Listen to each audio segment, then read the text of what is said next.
I'm a human rights advocate working on civil and political rights violations and gender mainstreaming of the Sustainable Development Goals through global civil society partnerships. I'm also co-founder of Set Them Free. Back in 2017, we initiated this civil grassroots platform with 10 women board members coming from different professional backgrounds with the joint mission of advocating for women's rights, girls' empowerment through cohesive, peaceful, democratic means, indeed cherishing our political differences, ethnical differences, and cultural differences.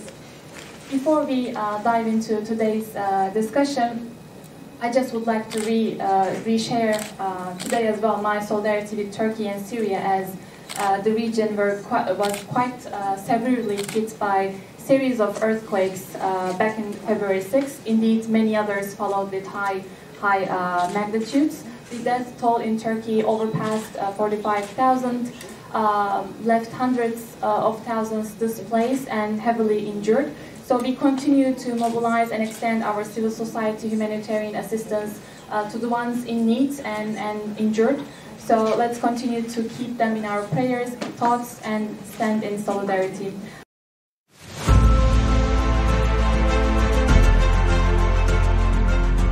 In terms of state-led, state-sanctioned gender violence. So within the context of Turkey, women have consistently been experienced subjugation, oppression, discrimination, and violence by not just the state powers, also social and institutional actors. And gender and sexuality issues have always been the topics of debate in Turkey's fragile political environment.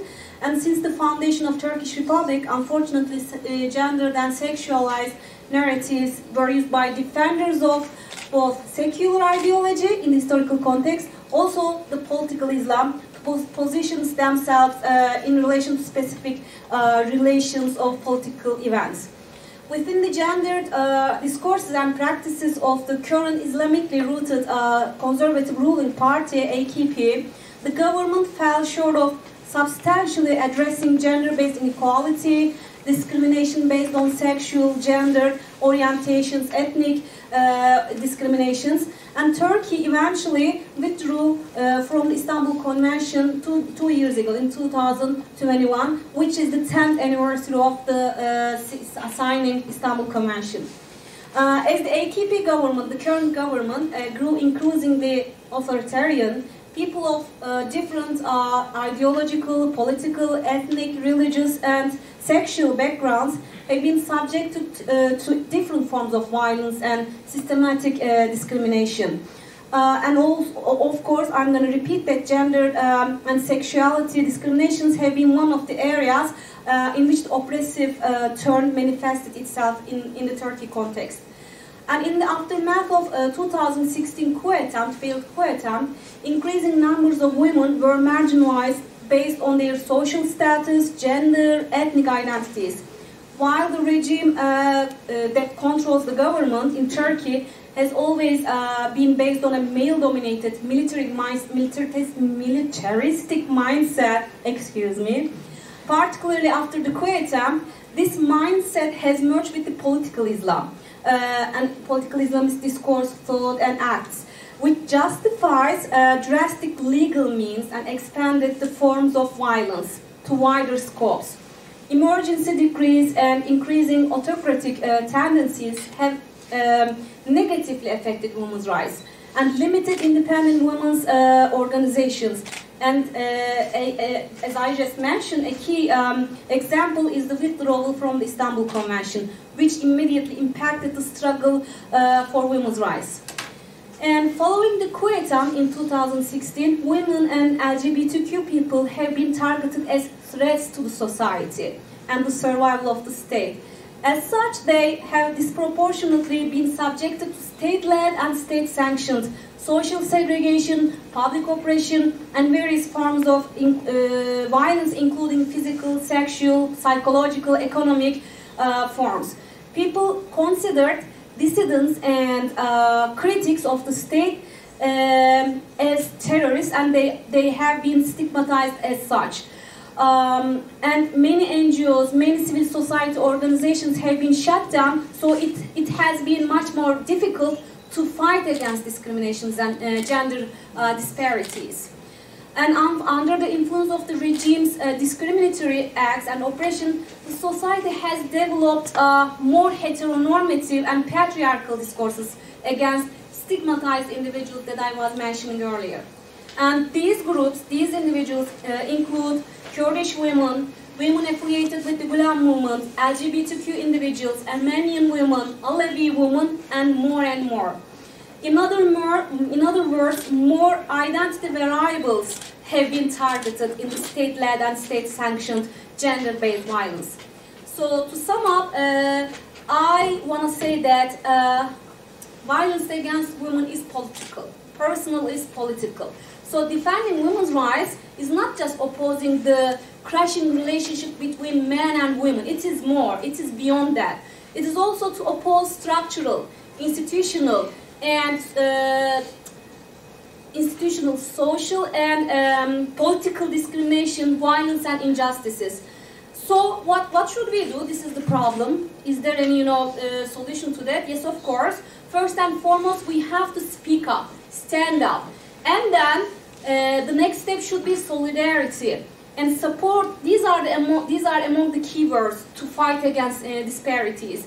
And as a woman, as an activist, as a scholar working in the field, I want to say that it's not a fight, to win alone, but by increasingly coming together. At this point, diversity is beautiful, I want to say, and in the context of Turkey, as Kurdish, as secular, as pious, as leftist, as rightist, Alevis, Armenian, all together, we have to speak up, stand up, and we can extend the idea of solidarity and unity beyond Turkey case.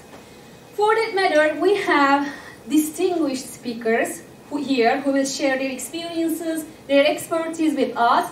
And first, we will hear from Alin Ozinian, regional analyst and editor-in-chief of GercekNews.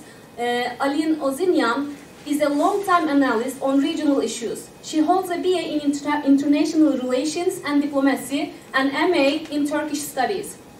She is currently a PhD researcher at Yerevan State University's Faculty of Political Science. Ozinian has worked at the permanent mission of Armenia to the Black Sea Economic Cooperation and has served as the regional coordinator of International Allies Caucasus Development Network, Caucasus, based in London, and as a regional analyst for the Armenian Assembly of America, based in Washington, D.C. She served as press secretary for the Turkish-Armenian Business Council. In 2018, she received the Cemre Research Award on Migration Issues announced by the United Nations Association. Since 2021, Ozinian has been the executive director of the RT Media.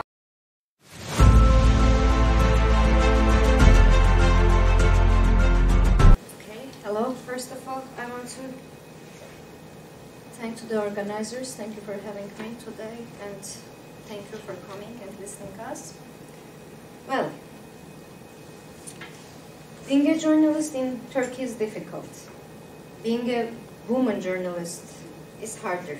And being an Armenian woman journalist in Turkey who does not want to be confined by the borders drawn by Erdogan administration is infinitely more difficult. Amidst all these difficulties, perhaps the most difficult to be an Armenian woman journalist among the Turkish Sunni nationalist, militarist, male-dominant clan that claim to rule over the country. The state of minorities in the country was not impressive by any means, even before Erdogan's method of governance that has turned increasingly authoritarian under the guise of the conservatism and has now taken the form of the one-man regime. The 1915 Armenian genocide and its subsequent denial that had persisted for over a century created fertile ground for the oppression of minorities and many other ethnic groups and religious groups such as Assyrians and Kurds, who today are unable to even obtain the minority status in Turkey, the Republic of Turkey, which succeeded the Ottoman Empire and was established on the basis of the Turkish Sunni predominance. These minorities who are considered equal citizens, who are not considered equal citizens in fact, have always been regarded as potential subversives because their perception as an international threat.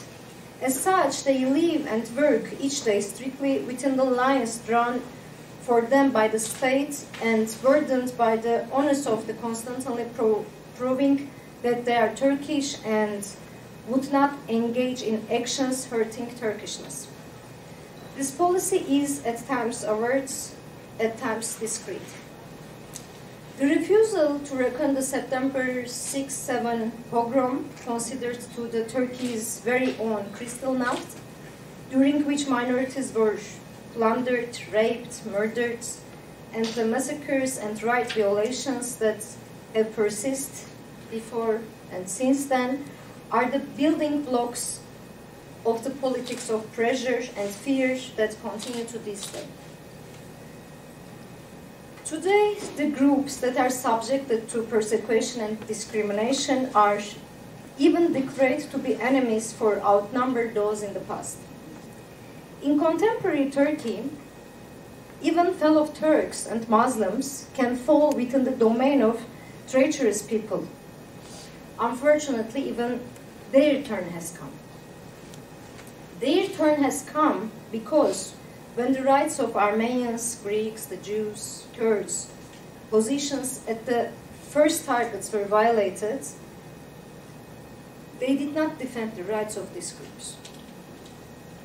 They did not defend the rights of this group because they considered themselves to be the fundamental elements of the state and could never have practiced that they would be the next in the line, despite the fact that state mechanism was predicted of manufacturing new enemies and then destroying them.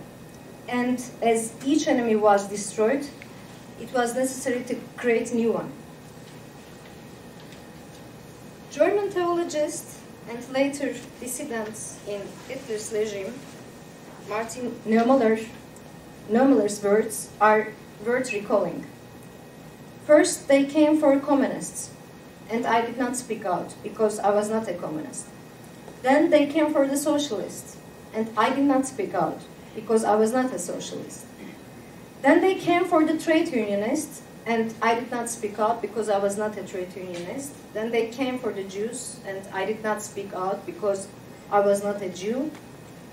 Then they came for me, and there was no one left to speak out for me. What people are experiencing in Turkey now in the terms of oppression and injustice is a difficult lesson, a dramatic end, or a delayed consequence of the history. With the various political orientations and apoliticism, their worldviews and habits, Turkey's Armenians continue to be a rather multiplex minority. According to the most optimistic figures, the rolling 50,000 Armenians in Turkey characterize themselves as being different, and many claim they are not part of the diaspora because they still live on their ancestral lands.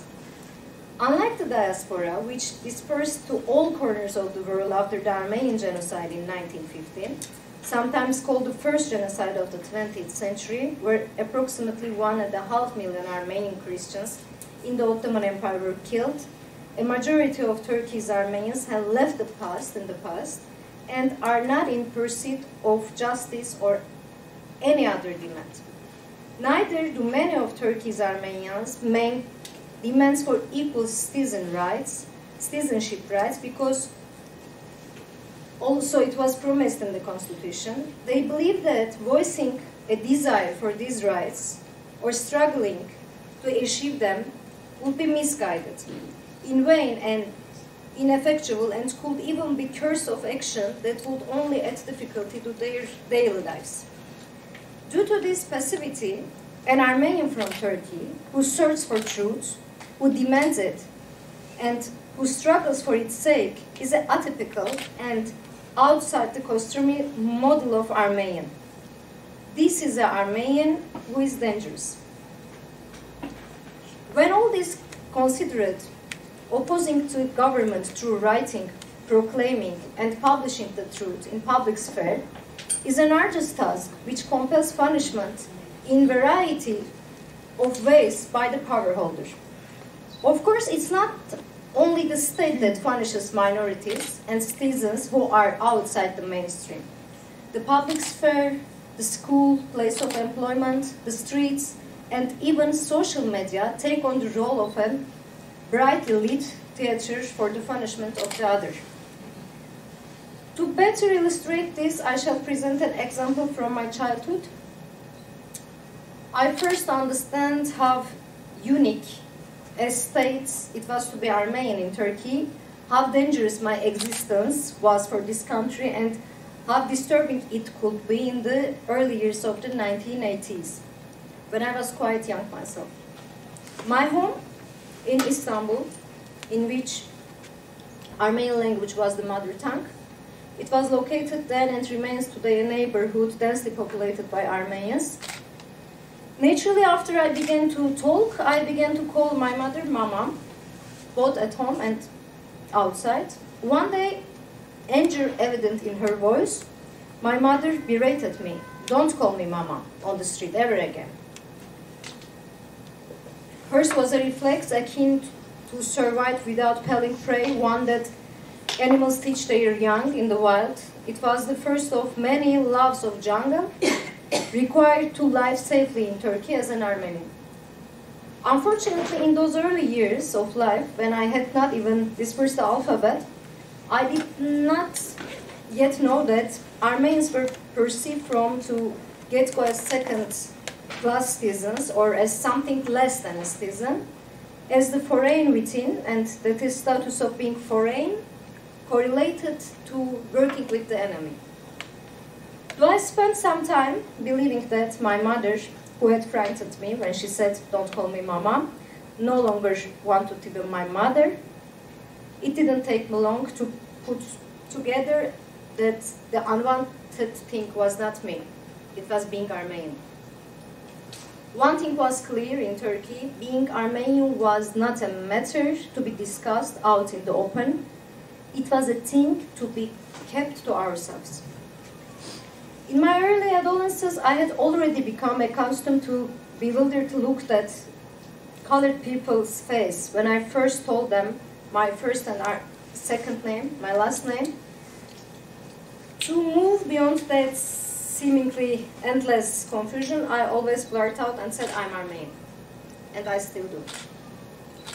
I become accustomed to hearing the responses. "Have you come from Armenia?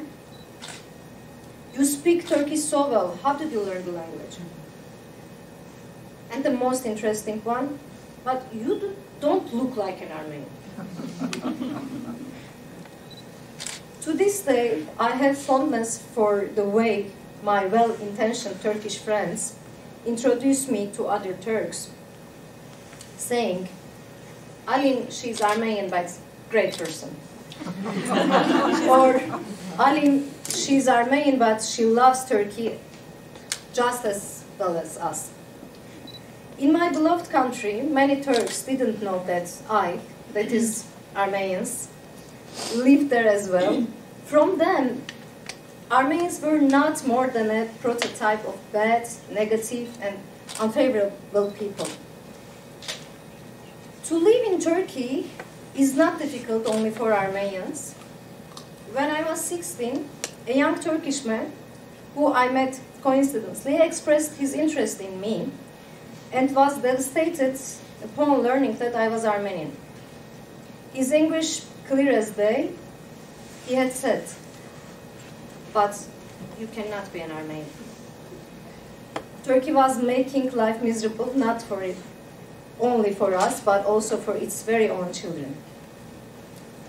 I don't know whether it's more difficult to be Armenian after 2015, when the country's form of governance shifted to a new presidential system deemed as sultanates by the West and characterized as an oppression regime with no end in sight, or in the past when Kemalism and Turkish nationalism in a general sense right, the supreme and terrible minority policies were widely adopted. For my peers and I, there is a turning point that marks our beginning to talk and write of being Armenian out loud. Think. Following the many years of deep silence, journalists think had taught us in the 1990s that Armenian could also speak, could express her troubles, and could even question the state's account of history. Then, shot in the back in front of newspaper Agos one afternoon on January 19, 2007, thinks that as a result of an assassination organized by various wings of the Turkish state, and the fact that the real perpetrators have yet not to be punished, taught us that there is a price to pay for talking and writing in Turkey. We persist in being journalists in Turkish media without ever forgetting these lessons. Undoubtedly, to be Armenian, to be a visible Armenian, or to be a journalist or woman has never been easy at any time in Turkey. But particular terror of these days lies the fact that many now are being given the Armenian treatment, are being regarded as undeserving of equal citizenship, and are being declared traitors of the nation. The Kemalists, who were the keepers of old Turkey, the nationalists, and even those religious people outside of the halls of Erdogan's AKP are today enemies of the system in Turkey. The responses I received to particularly all of my critical essays and new pieces, in large part, concern my identity in Turkey. This woman is Armenian. She harbors treachery. She wants to present Turkey in a negative light. When I share an article on mine that criticizes the regime and some of the basic faults of the government on social media, the number of those who comment with pictures of Enver and Talat Pasha, the founding fathers of Armenian genocide, saying, "Don't you remember what became your ancestors?" is still too great to ignore. The Armenians are the indigenous people of this land called Turkey today, that my family's roots are here, they predate the Ottoman Empire, that we have all been born and raised in Turkey is still not enough to qualify as being an equal Turkish citizens. There is still one criticism that you hear as an Armenian journalist concerned with Turkey's politics. They say, you go deal with Armenia. What's Turkey to? Neither is this reproach honest, because when you write about Turkish-Armenian relations or Armenia and make analyses, this time you are accused of pushing pro-Armenian propaganda. The insults, harassments, and attacks suffered by all female journalists in Turkey are more intense and more intimidating when the women in question are neither Turks and Muslims. The causes for unease are added daily to centuries-old, unique, disqualifies-old female journalists and researchers of minority backgrounds who specialize in Turkey. Yet female journalists who remained assured that they have chosen the right career and are determined to understand the present, the truth, and neither frightened and deterred by their treatment as targets, including their perception as clear threats by the state and some segments of society. There is an important point that unites Turkish, Kurdish, Armenian, Assyrian, Muslim, Christian, Jewish, or non-believing female journalists: their faith in truth, in democracy, and in justice. No matter how heavy the burden, those who share these values continue to struggle in Turkey, and they shall continue to do so. Thank you for listening.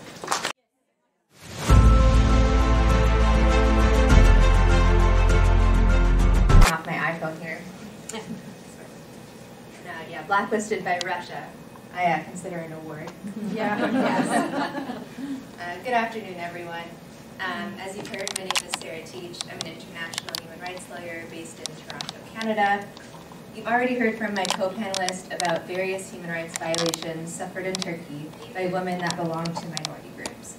We've heard about the plight of Armenian women. We're going to hear about the plight of the Kurds.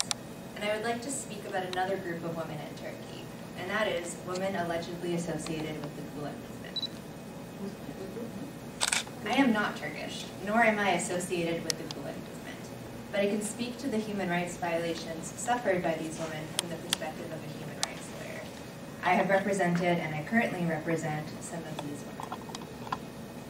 I'd like to focus on 3 specific cases that I'm working on. But before I delve into that, I would like to provide just a bit of background about the Gulen movement in Turkey. Hesitant as I am to talk about a movement that I'm not a part of, so please excuse me if I get some nuances wrong. The Gulen movement follows the teachings of Fethullah Gulen. It focuses on tolerance, coexistence, and service.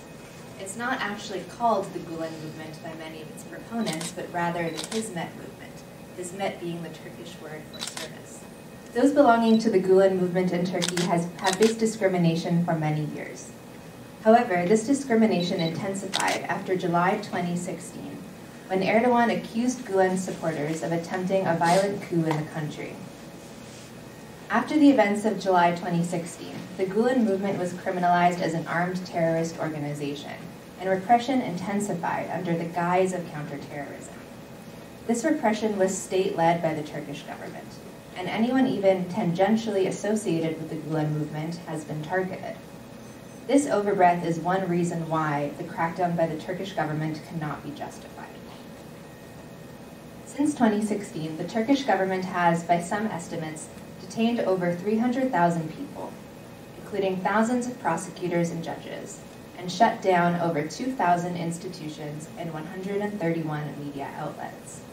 Turkey detained so many journalists that for a time, they were the worst jailer of journalists in the world. I believe now they're number 6. There's evidence that detainees are tortured and raped. The Turkish government has been found to have violated multiple international human rights, in dozens of these cases by multiple international instances. The UN Working Group on Arbitrary Detention has found in many cases that the detentions of individuals allegedly associated with the Gulen movement are arbitrary and unlawful. The UN Human Rights Committee has found multiple violations of human rights in the context of Erdogan's crackdown on this community. So too has the European Court of Human Rights.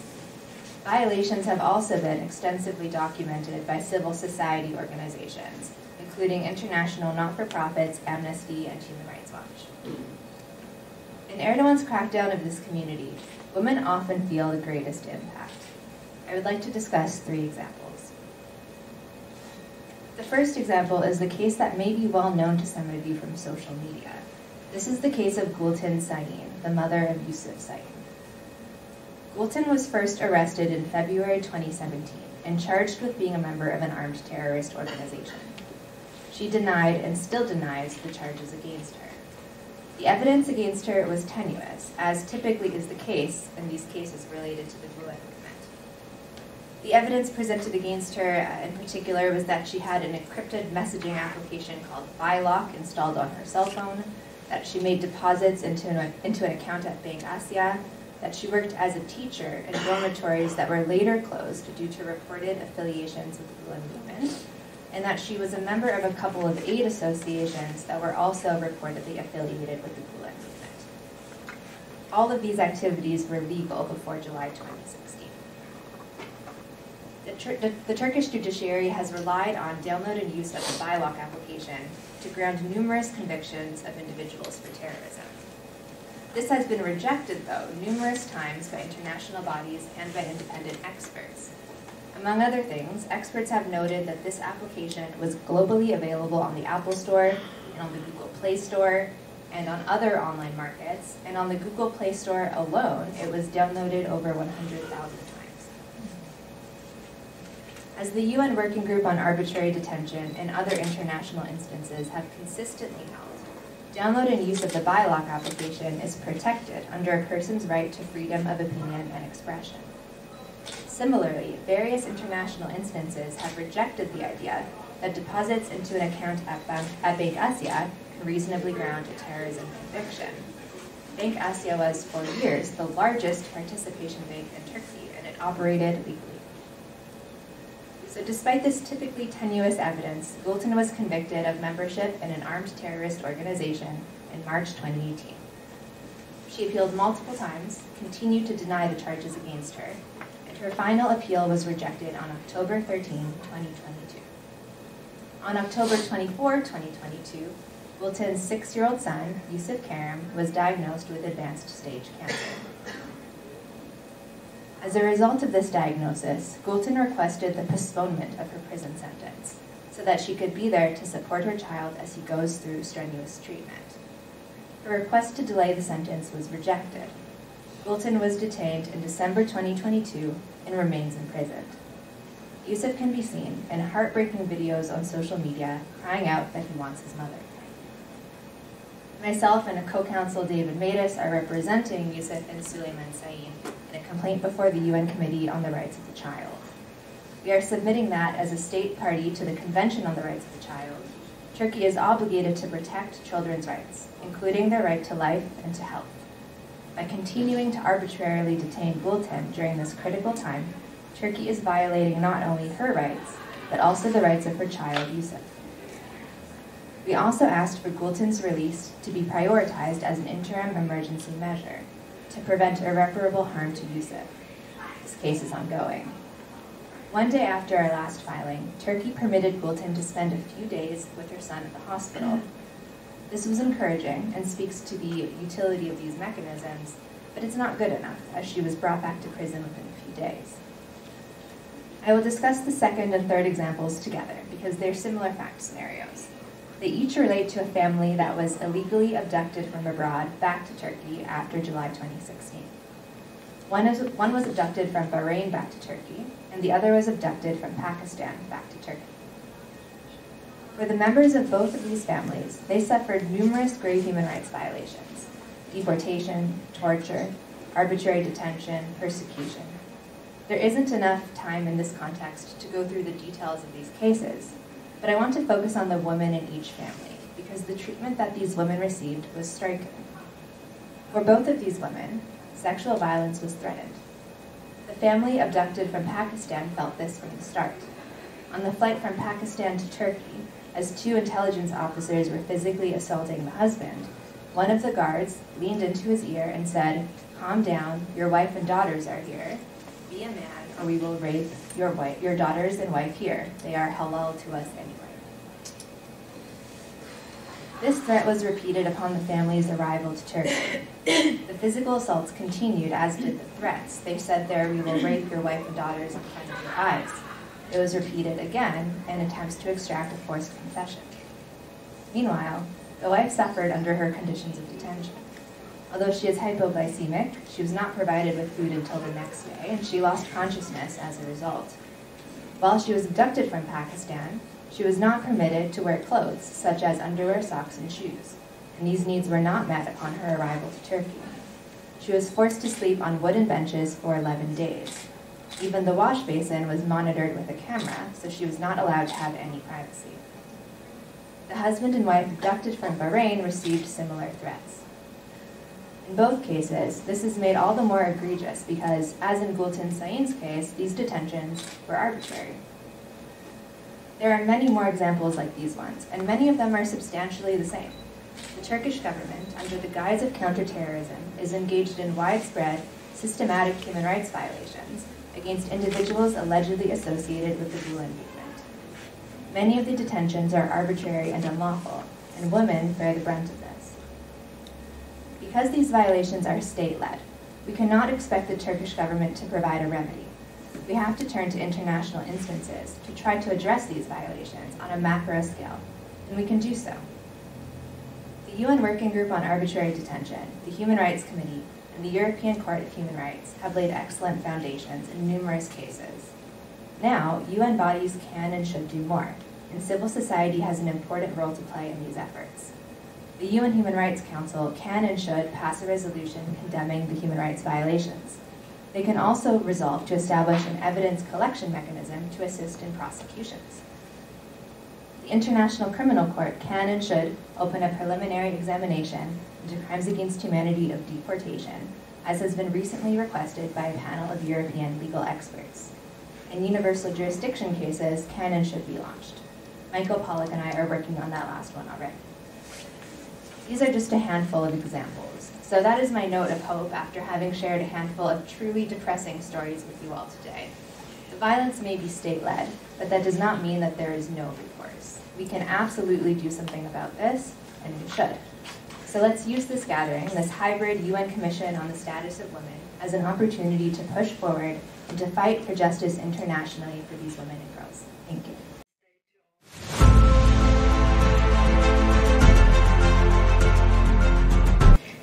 Hello everyone, happy Women's Day to all. I am sending you all my regards from Turkey. Today I would like to tell you a story, a heartbreaking story. Some of you might know.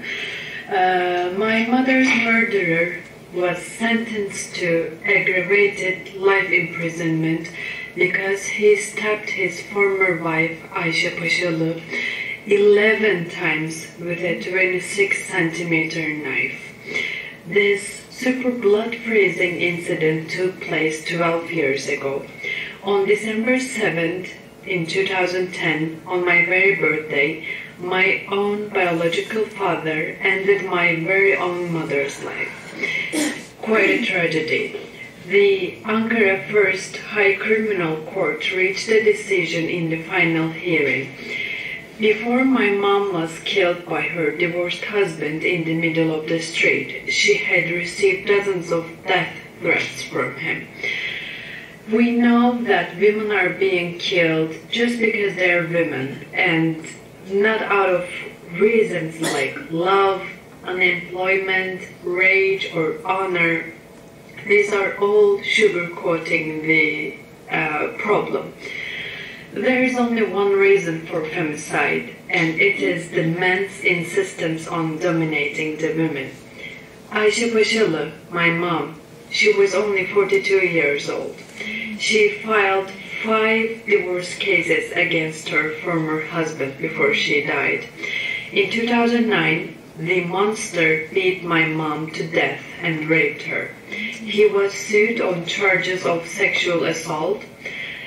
When he told the court that he loved his wife very much and he is sorry, he was acquitted. Actually, he even came home right before Monday. So you see the problem with the Turkish law system, right? Paşalı Yetkin eventually divorced in June 2010. 2 months before the murder, he kidnapped my mom and forced her with a knife to agree to their reconciliation. Otherwise, he would kill her, he told her. A few days later, he violently entered mom's home together with his friends, and he repeated his threat. Mom lodged a criminal complaint with the prosecution. He was not taken to police custody, but brought to mom's home in a police car. Mom applied to the family court and requested protection decision according to law number 4320 on the protection of the family. The court dismissed the request because there was no bond of marriage anymore, as if it protected mom when there was marriage, right? Because she filed 5 divorce cases and she applied for protection a lot of times. Long story short, I lost my mom to femicide. After we lost her, the law thankfully changed. Now it is called 6284 and it does not seek for marriage bond between people. Then came an Istanbul Convention. When Turkey stepped out of Istanbul Convention last year, it broke my heart because it felt like I was losing a child I cared for. It was a shelter of protection for women. I hope Turkey re-signs the convention to repel women murders.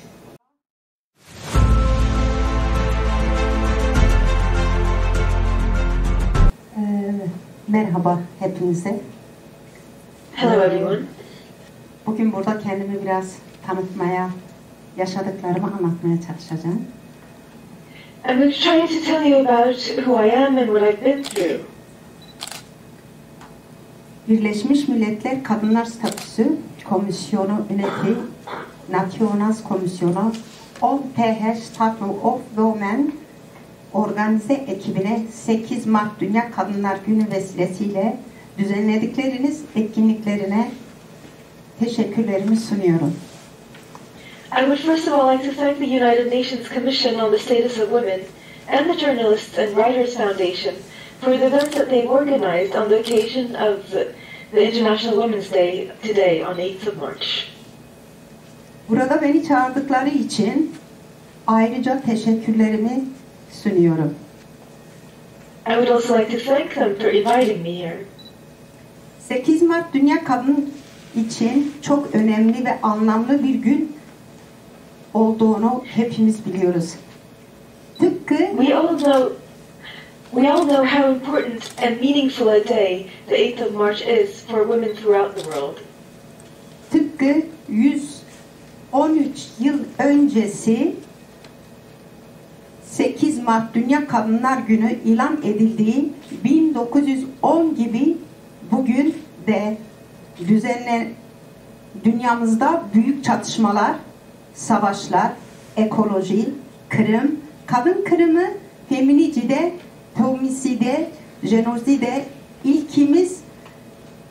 iklimimiz kriz, barınan sorunu, gıda sorunu, işsizlik, panel, pandemi, göç, sığınma kaynakları gibi ağır sorunları yükleniyoruz. And just like 113 years ago, in 1910, when the International Women's Day was declared on the 8th of March, our world is again experiencing severe problems such as major conflicts, wars, ecological destruction, feminicide, ethnicide, genocide, climate crisis, housing problems, food problems, unemployment, pandemics, migration, and politics shifting to the right. BM Genel Sekreteri Sayın Antonio Guterres'in de 13 Ocak'ta hukuksuzluğunu bir kural haline gelmesi, riskini bu çağda bulunduğumuz söylenmesi karşıya olduğumuzu tehlikeleri ifade etmektedir. Adeta güçlü olan konumunun geçerli olduğunu bir devredeyiz. And on the 13th of January, Mr. Antonio Guterres, the UN Secretary General, made a statement saying that we were faced with the risk that lawlessness would become the rule. We really see the dangers that we're facing. It's as if we were living during a time when it's the law of the strong that prevails. Güçsüz olarak görülen biz kadınlar herhal sürgün statüsünde olan toplumlar için tehlikeli daha da büyümektedir. And the danger is even greater for us women who are seen as powerless and for societies still in colonial status. Özellikle biz Kürt kadınları sürekli bir hukuksuzluğun mağduruyuz. Ana dilimizde, isimlerimizde, kültürümüzde, müziğimizde, yerleşim alanlarımızda, isimlerimizde yasaklanma gibi ağır bir adaletsizlikle bizzat karşı karşıyayız. Bu zulmü karşı ve direnç, yıllardır büyük bir direnç gösteriyoruz. Especially we Kurdish women are victims of constant lawlessness. We face severe injustice, oppression, and persecution, such as the banning of our mother tongue. Our names, our culture and music, and even the names of our settlements are being changed. But we continue to fight against this oppression. Şarkı ve türkülerimiz, edebiyat, efsanelerimiz egemen devletler tarafında ya da yasaklanmaktadır ya da asimilasyon gibi tabi tutulmaktadır. Kürtlere karşı uygulanan baskı Kürt kadınlarının kat be kat uygulamaktadır. Our songs and folk songs, our literature, our legends are either banned or subjected to assimilation by sovereign states, and the oppression against Kurds is applied to Kurdish women many times over. Hem Türkiye hem de İran devleti savaşta ve cezaevlerinde kadınlara karşı cinsel, psikoloji ve şiddetin her türlüsünü uygulamaktadır. Zulmün bizzat yaşayan kadınlardan biriyim. Both the Turkish and the Iranian states use all forms of sexual, psychological violence against us women, both in war and in prisons. And I am one of the Kurdish women who has personally experienced such persecution. 2 yıl 8 ay yakın Türk cezaevinde yaşadıklarımı anlatmakta hala çok zorluk çekiyorum. Erzurum Karayazı ilçesinde dünyaya geldim. Serhat bölgesi resmi olarak Türkiye'de Iğdır, Kars, Ardahan, Erzurum, Ağrı, Muş gibi illerimiz kapsayan bölgedir. Bu yöre ağır feodal dini değerlere hakim olan bir bölgedir. I spent 2 years and 8 months in a Turkish prison, and I still have difficulty in describing what I went through. I was born in Erzurum Karayazı province, in a region named Serhat, which officially covers the provinces of Iğdır, Kars, Ardahan, Erzurum, Ağrı, and Muş. This region is a heavily feudalized region dominated by religious values. Kadına karşı sert kuralları vardır. And they have very harsh rules against women. Ben 12 yaşında evlendirildim. I was married off at the age of 12. 14 yaşımda üzerime kuma getirildi. My husband took a second wife when I was 14.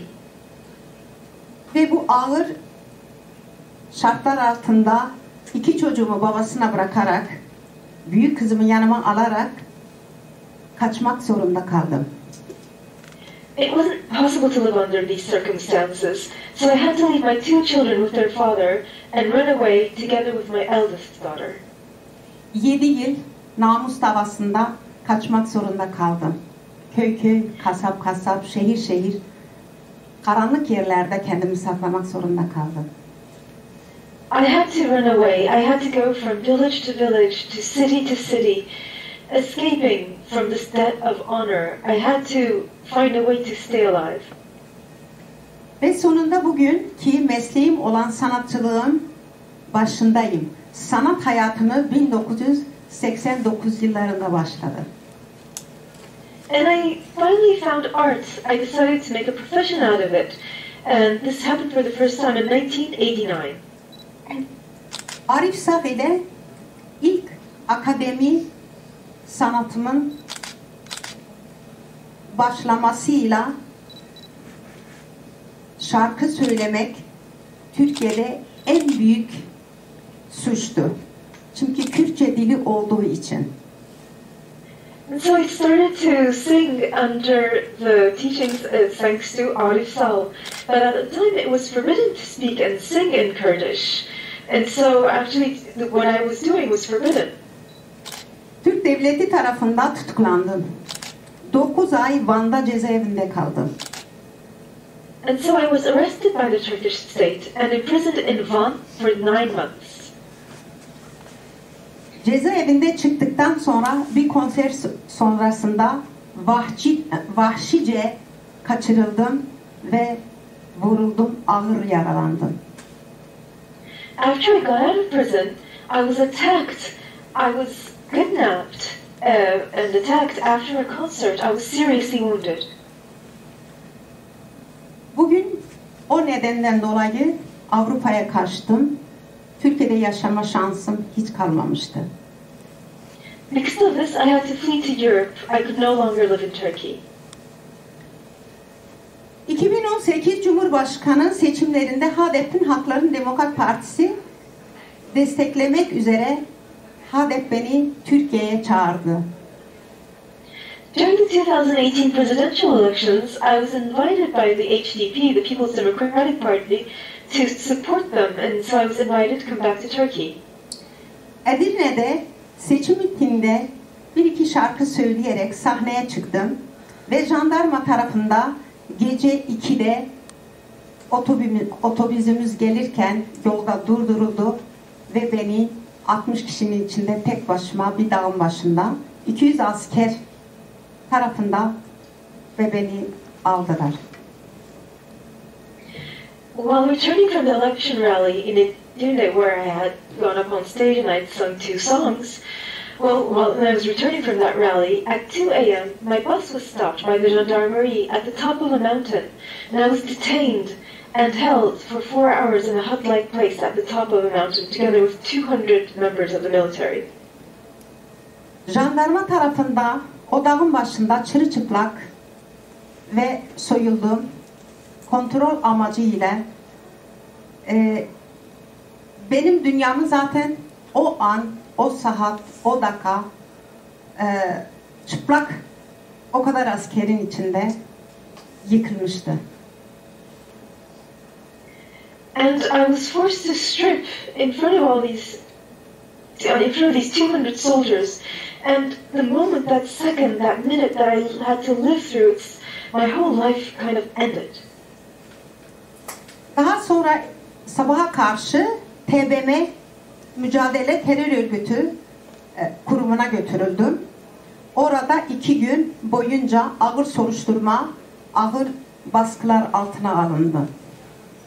In the morning, they took me to the anti-terrorist organization, where I was subjected to heavy interrogation for 2 days. 2 gün orada çıktıktan sonra başka bir karakola götürdüler.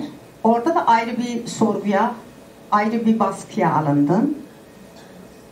After 2 days, they took me to yet another place, where I was again interrogated for 4 days. Orada bir polis tarafında bana kahvaltı getirildi. Kahvaltının içinde zehir olduğunu bilmiyordum. Gözümü açtım, hastanedeyim. One day, a policeman brought me breakfast. I didn't know that the breakfast was poisoned. When I opened my eyes, I was in a hospital. Teme'de 2 polis geldi. Üstünde Teme yazıyordu. Dedi ki Fethullah Gülen'den polisler bizim aramızda sığılmış. Sana zehiri veren onlardır. And when I was at the hospital, 2 people came from counterterrorism. I mean, on their jackets it was written TEM, counterterrorism. So they came to the hospital and told me that the FETÖ organization, that the organization led by Fethullah Gülen, had actually members within the police force, and that it was a policeman from FETÖ that had given me this poison. Tabii ki bunların yalan olduğunu gözlerinde okuyordum, belliydi. At first, I knew they were lying. I could see it in their eyes. Orada kendilerine bir cevap verdim. Dedim madem ki orada Fethullah Gülen'in polisleri vardı, neden beni oraya götürdünüz? Teme neden beni korumadı? Orada madem... Well, if you knew that there were policemen who belonged to the Fethullah Gülen organization, why did you take me there? Why did your policemen protect me? Madem ki orada FETÖ olduğunu biliyorsunuz, şimdiye kadar neden almadınız? Yani yalan söyledikleri belliydi. It was apparent that they were lying. Günler sonra beni bir mahkemeye çıkarttılar. Mahkemede sonra tutuklu halimin devamını ve beni Edirne cezaevi koğuşuna götürmek üzere yola çıkarttılar. Days later, they took me to court, where I was arrested and taken to Edirne prison, and the soldiers handed me over to the prison guards. Orada günlerdir naylon bin sahne elbisesi üzerinde beni 6-7 tane askerler gardiyana beni teslim ettiler ve beni küçük bir odaya aldılar. O küçük odada yine benim soyunmamı istediler. Ama üzerimde çok naylon bir elbise vardı. O da 7 gün göz altında olduğum için yani elbise vücuduma yapışmıştı. So I was taken to a small room where they asked me to undress. I refused. And yet I had been wearing this nylon stage dress for 7 days. It was dirty. It was just sticking to my skin. Ve orada soyunmadım, karşı çıktım. 7 gün göz altında olduğumu söyledim. Neden beni soyuyorsunuz? Ve kadınlar üstüme çöllendi ve beni gerçekten çırılçıplak tekrar soyundular. Bir iki kadın elimi kolumu başı tuttu. Bir tane kadın da eline eldiven koydu. Ve ana rahime parçalayarak beni. And a few of these guards who were women forcibly undressed me. One of the guards put gloves on and put her hand into my womb. The other guards got on top of me and immobilized me. And the one who put her hands inside my womb just put me to pieces. She tore me apart. Ve kanlar içinde kaldım. Beni aldılar, üstümü giydirdiler. Artık hiç güç bende kalmamıştı. Sonra beni bir hücreye koydular. O hücre penceresizdi. Hava alamıyordum, nefes alamıyordum. Kapıyı vurdum. Tekrar 2 tane gardiyan geldi. Beni orada aldılar. And I was bleeding heavily. After that, they threw me into a cell where there were no windows. I couldn't breathe. I shouted and knocked at the door. And the guards came. I told them to take me to a ward where there were other people. They took me. Ve beni çıkarttılar. Ben dedim burada kalamıyorum, nefes alamıyorum. Dediler burada Kürt koğuşu yoktur. Yani Kürt siyasetçilerin koğuşu yoktur. Dedi burada Fethullah Gülen'in koğuşu var. Ama seni onların içine vereceğiz. Onlar seni öldürecekler. Sen bize bir kağıt imzalamadan seni oraya vermeyeceğiz. Müdürün yanında bir tane resmi bir kağıt getirdiler. Benim imzamı aldılar. Kabul ediyor musun? Ediyorum dedim. Siz beni onlardan önce öldürdünüz. Onlar beni öldürse de kadındır, helaldir. Onlar beni öldürsün. Ve o kağıda imza attım. Kağıdın içinde bunu yazıyordu.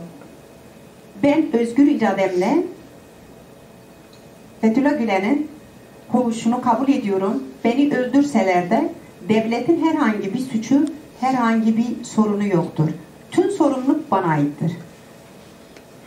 And so I asked them to take me to a ward where there were other people. And they said, okay, but there are no Kurdish wards. There are no wards that we have for Kurdish political prisoners. We only have a ward for prisoners belonging to the Fethullah Gülen organization. We can take you there, but they'll kill you. And so we have to ask you to sign a paper, an official paper, where you will decline, well, you would say that the state declines all responsibility, where you accept all responsibility for this. And so I just said, okay, I'll sign it, because you're going to kill me anyways. I prefer to die in the hands of women. It will be much more preferable. And so I signed this paper where I said that with my that I was freely choosing to be kept in a FETÖ ward, and that I recognized that the state had no responsibility in this. Ve kapı açıldı, beni içeri götürdüler. 4 kişilik bir yerde 17 kişilik insan kalıyor. 1814 yıllarında Osmanlı Hamit tarafında yapılan bir cezaevi. İnsanların değil de hayvanların bile sığınacağı, yaşayacağı bir yer değil. Tem kokuyor. Alabildiğin kadar duvarlar yüksek, pencereler yok. Tuvalet köşesinde etrafında bir kırık takta, üstünü de bilerek kırmışlar ve korkunç bir manzarayla karşı karşıya geldi. And so they took me to this ward, and there were 17 of us in a 6-person dormitory. And this Edirne prison where I was, it had been built by the Ottomans in 1814. It was impossible to breathe inside. Everything was dirty, the walls were so high, and the windows were very high. And they placed this board, which they had broken on purpose, over the toilet drain. And what I saw was just horrendous. Orada tekrar gardiyan bana sordu. Bu teröristlerin içinde kalmayı düşünüyor musun? Gerçi dedi sen de bir teröristsin de. Döndü kadınlara dedi ki bu da sizin gibi teröristtir ama bu PKK teröristi. Artık ne yaparsanız kadına yapabilirsiniz dedi. Birisi çıktı ayağa kalktı geldi. Neden bizi öldürecekmişiz? Neden biz ona bir şeyler yapmayı düşünüyorsunuz bizim için? Orada onlar bir ağız tartışması yaşadılar. Ve ben ayakta kanlar gidiyor. Kendimde değilim. Durumum çok kötü. Ve kadınların yüzüne tek tek baktım. hiçbirini tanımıyordum. Yan tarafa baktım 2 tane Kur'an var orada. Ve artık güvendim, dedim bunlar beni öldürmeyecek. And the guard asked me again, "Are you sure you want to stay here with these terrorists?" And she said to me, "Well, of course you're a terrorist too, but you're different types of terrorists." And I said, "Yes, I want to stay here." And so she turned around to the other prisoners and said, "Well, here's another terrorist, but she's not of your kind. She's a Kurdish terrorist, so you can kill her as you like. You can do whatever you want with her." And the woman said, "Well, why would we kill her? Why would we do anything like that to her?" And I was standing there. I'm so tired. My blood is flowing out. I just can't take it anymore. And I looked at these women's faces one by one, and then I saw that there was 2 Qurans in the corner, and I realized that they would not hurt me. Bir tane çocuk vardı. Orada doğmuştu sanırım. 15-20 günlüktü ve o sıcakta, o kokuda çocuğun bütün eti kalkmıştı. 7 günde bir yarım saat sıcak su veriyorlardı ve suları da yoktu. Yiyecekleri de yoktu. O çocuğa kesinlikle herhangi bir besinme, bez, krem, herhangi süt bir şey vermiyorlardı. Ve o çocuk hala beynimde, geceleri yatamıyorum. O eti hiç gözümden gitmiyor. There was also a baby. I believe he was born there in that prison cell. He was 15 or 20 days old, and they hadn't provided anything for his care. It was very hot. There was hot water that was supplied for half an hour only once in 7 days. And so the baby's legs and body were filthy, and his skin was totally chafed. There was nothing provided for him, no nappies, no creams, no food. And still today, I dream of him every night. Daha sonra o olaya dayanamadım. Almanya konsolosluğuna bir dilekçe yazdım. Beni İstanbul'a almalarını söyledim. Sonra beni İstanbul'a aldılar. İstanbul'a gittim. Aynı şartlar altında, aynı değişen hiçbir şey yok. 25 metrekare içinde PKK'li siyasilerin tuttuktuğu yer 60, 70, bazen 80 kişi kalıyordu. Ve orada da her gece saat 2'de 3'te 200-100 asker gelip her tarafı parçalıyordu. Bütün kadınları iç çamaşırına kadar paramparça ediyordu. Hatta bir gün şahit oldum. Elbise kalmamıştı. Kendimize çarşaflar sardık. O kadar çıplak kalmıştık. Bu vahşeti kesinlikle dışarı sızdırmıyor. Dışarıda hiç kimse görmüyor. Dünya sessiz kalmış. Erdoğan'ın diktatörlüğü gerçekte kadınların iliklerine kadar zulüm, ölüm, tecavüz yapılıyor. Bence dünya artık buna sus demesini gerekiyor. And after a while I couldn't take it anymore there, so I applied to the German consulate and asked them to transfer me from Edirne to a prison in Istanbul. But the conditions were exactly the same there. The only difference was that there were 60, 70, sometimes even 80 people in only 25 square meters.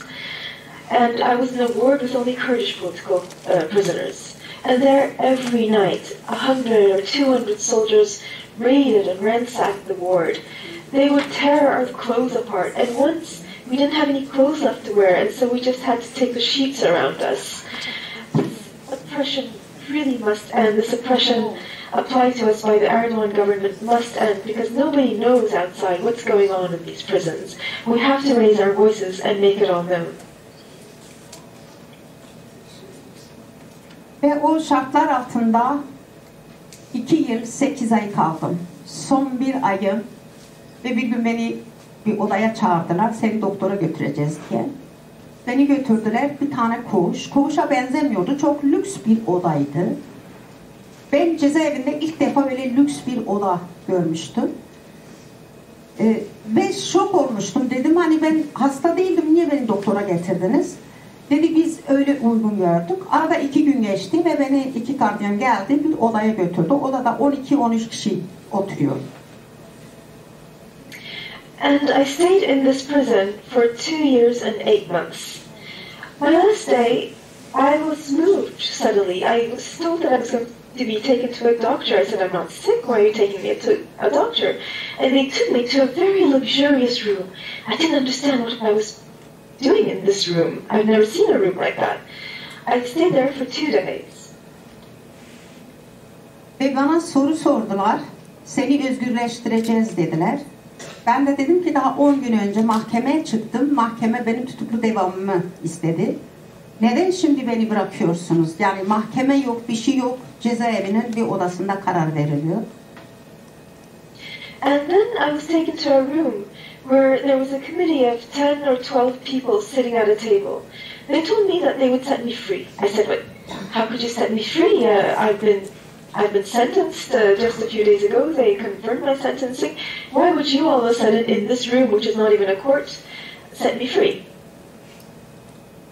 Ve bana dediler ki yarın konsolos genel başkanı Ankara'da seni görmeye gelecek. Sen onun yanında biz de televizyon getireceğiz. Çok küçük bir kelime kullanacaksın. Diyeceksin bütün Kürt halkı teröristtir, beni kandırdı, ben Alman vatandaşıyım.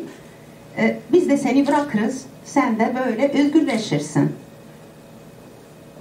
They told me that all they asked of me was to meet with the German consulate who would be in Ankara, and that before the television cameras, I would just say that the Kurdish people were all terrorists and that they had tricked me into doing what I had done, that I was a German citizen and that I had nothing to do with any of this.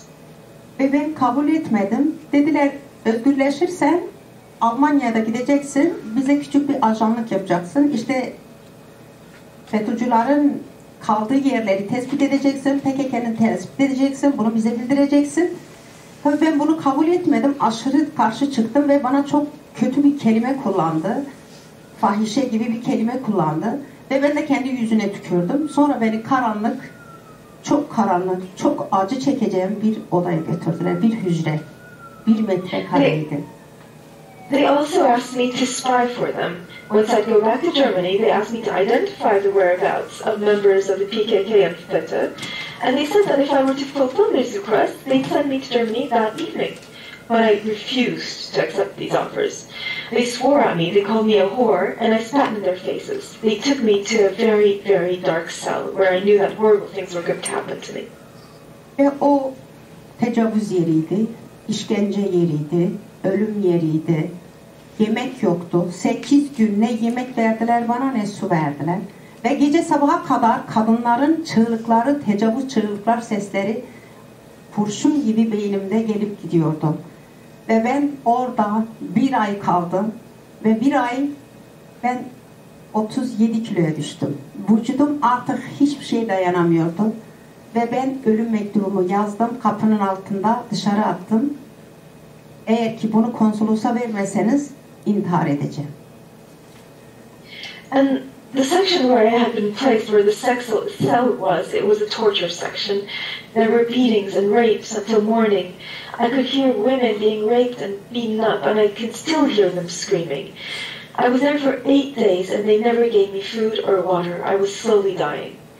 And finally, I wrote a letter saying that I was going to fast unto death, and I put it under the door.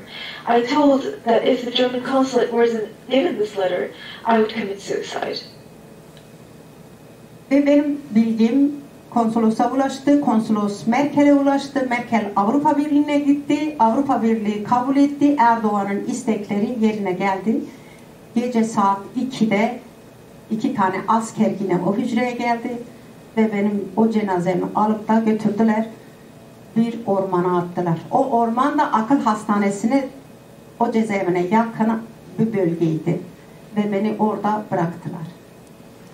And my letter was given to the German consulate, who transferred my letter to Mrs. Merkel, and she transferred it to the EU officials, and finally I was released without a trial.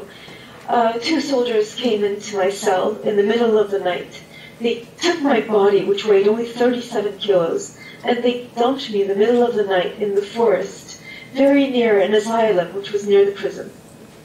Birinci olarak da Türkiye'nin Cumhurbaşkanı Recep Tayyip Erdoğan dolaylı veya dolaysız sebep olduğu kadınları cinayeti ve bütün DAEŞ'i yaratarak bütün dünyanın üzerinde saldırdı ve bütün Kürt halkı, kadın Kürt kahraman halkı olmasaydı, DAEŞ'in önünde tek başına savaşmasaydı, acaba şimdi Orta Doğu ya da herhangi Avrupa, Amerika bölgelerin Teichin elinde nasıl bir hale geldiğini soruyorum.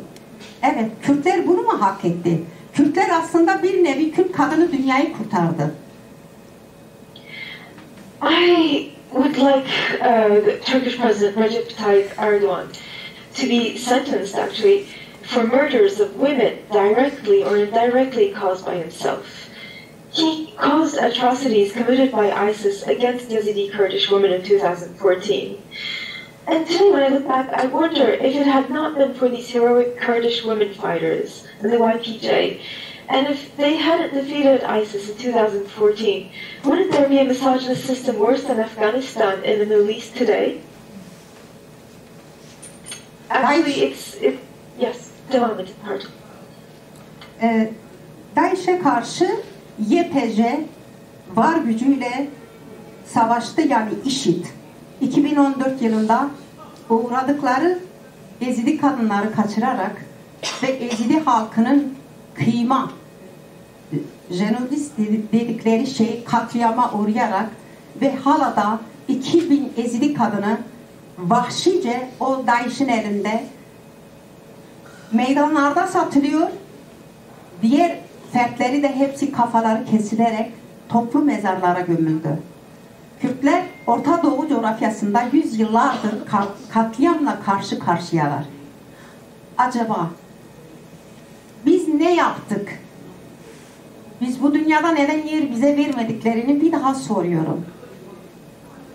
I would like to ask once again, what is it that the Kurds did to deserve all of this?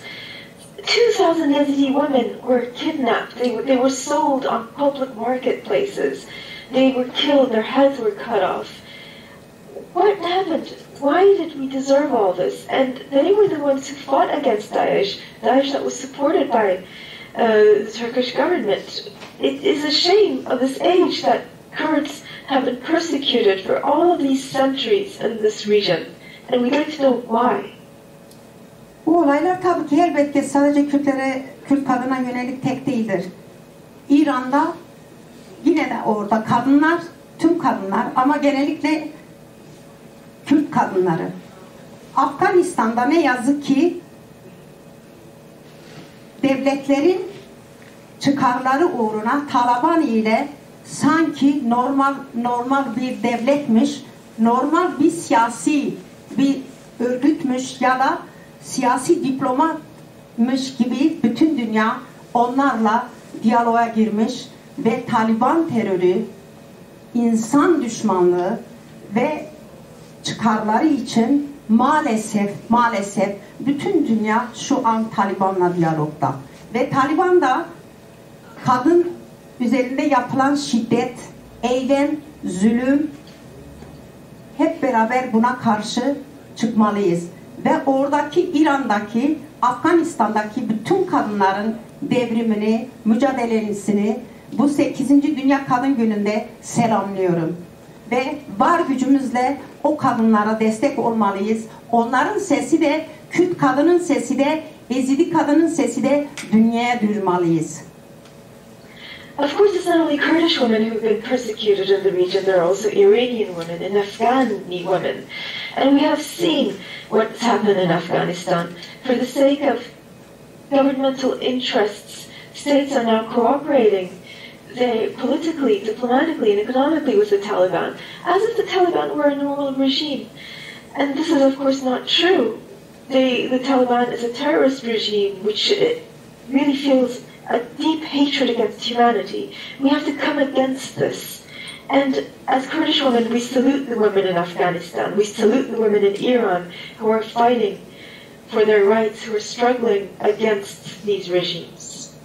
O bölgede yaşayan Kürt, Fars, Belosi, Azeri, Ermeni, Arap kadınlarını da desteklememiz lazım. Ve hep beraber bu şiddete, bu ölüme, bu zulüme karşı çıkmamız gerekiyor.